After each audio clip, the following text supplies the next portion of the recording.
നമസ്കാരം. നമസ്കാരം. ബജറ്റിൽ കേരളത്തെ അവഗണിച്ചെന്നുള്ള വലിയ പരാതിയാണല്ലോ. പക്ഷേ നിങ്ങൾ റിയൽ എസ്റ്റേറ്റ് മേഖലയ്ക്ക് കോളാണല്ലോ. 20% ഒരു നികുതി 12% ആക്കിയെന്നൊക്കെ കണ്ടു. രണ്ട് രീതിയിൽ നോക്കണം. നമ്മൾ റിയൽ എസ്റ്റേറ്റ് നേട്ടം ഉണ്ടെന്ന് ചോദിച്ചാൽ നേട്ടമുണ്ട്. പക്ഷേ ചില കാര്യത്തിൽ കൺഫ്യൂഷൻ ഉണ്ട്. ഈ ലോങ് ടേം ക്യാപിറ്റൽ ഗെയിൻസിൻ്റെ ഒരു ഇഷ്യൂ ഉണ്ട്.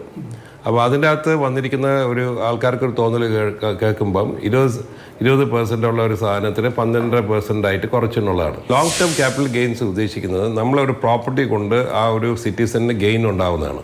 അതായത് ഒരു ഫ്ലാറ്റോ അല്ല, ഫ്ലാറ്റ് ആവാം, വീടാവാം, എന്ത് വസ്തുവാവാം, എന്താവാം.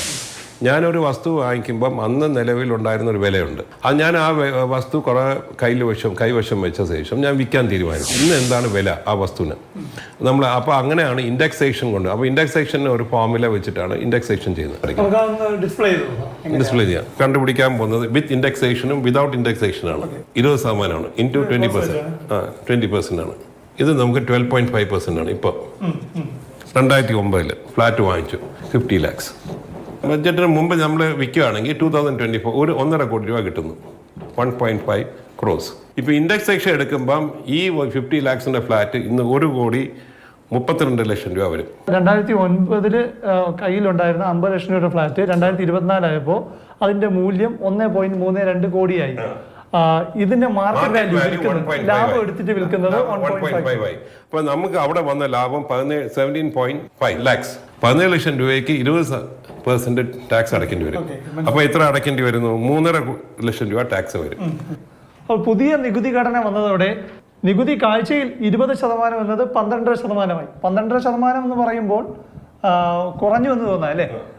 പക്ഷെ 2009 50 ലക്ഷമായിരുന്ന വസ്തു 2024 എത്തുമ്പോൾ അതിന്റെ മൂല്യം 1.32 കോടി തന്നെയാണ്. അതായത് നികുതി നൽകേണ്ടി വരുന്നത് 1 കോടി. 1 കോടിയുടെ 12 ആകുമ്പോൾ 12 ലക്ഷം രൂപ. പുതിയ നികുതി ഘടന അനുസരിച്ച് ലാഭം എത്രയെന്ന് അദ്ദേഹം തന്നെ വിശദീകരിച്ചു. പുതിയത് വെച്ച് നോക്കുമ്പം ഇന്നത്തെ ബഡ്ജറ്റിന് ശേഷം വന്നിരിക്കുന്ന 50 ലക്ഷം രൂപയുടെ ഫ്ലാറ്റ് 1.5 കോടി രൂപയ്ക്ക് വിൽക്കുന്നു. അപ്പോൾ ലാഭം നമുക്ക് തന്നെ കണ്ടാൽ അറിയാം 1 കോടി രൂപയാണ്. ആ 1 കോടി രൂപയ്ക്കകത്ത് 12 ലക്ഷം രൂപ തന്നെ ക്യാപിറ്റൽ ഗെയിൻസ് അടയ്ക്കേണ്ടി വരുന്നു. പഴയ നികുതി ഘടന പ്രകാരം 3.5 ലക്ഷം രൂപ നികുതി നൽകിയിരുന്നവർക്ക് 12 ലക്ഷം രൂപയായി നികുതി. ഇത് ലാഭത്തിലും പ്രതിഫലിക്കും. പഴയ നികുതി ഘടന പ്രകാരം 14 ലക്ഷം രൂപ ലാഭമുണ്ടായിരുന്നത് 17 ലക്ഷം രൂപയ്ക്കകത്തിന് ഈ 12 കുറയ്ക്കുമ്പോൾ 5 ലക്ഷം രൂപയായിട്ട് വരും. ഇത്രയും നികുതി അടയ്ക്കേണ്ടി വരും എന്ന് പറയുന്ന സാഹചര്യം വരുമ്പോൾ എന്ത് പറ്റും? ഞാൻ ഈ 1.5 കോടി രൂപയുടെ ഫ്ലാറ്റിന്റെ വില ഞാൻ താത്തു വയ്ക്കും. അപ്പോൾ എന്ത് പറ്റും? ബ്ലാക്ക് മണി ട്രാൻസാക്ഷൻ ഉണ്ടാകും. ഞാനിപ്പം നിലവിൽ 3 വർഷം മുമ്പ് ഒരു വസ്തു വാങ്ങിച്ചു. ഞാൻ ഇന്ന് 3 വർഷം ശേഷം വിൽക്കുമ്പം ഞാൻ 20% അടയ്ക്കേണ്ടി വരും.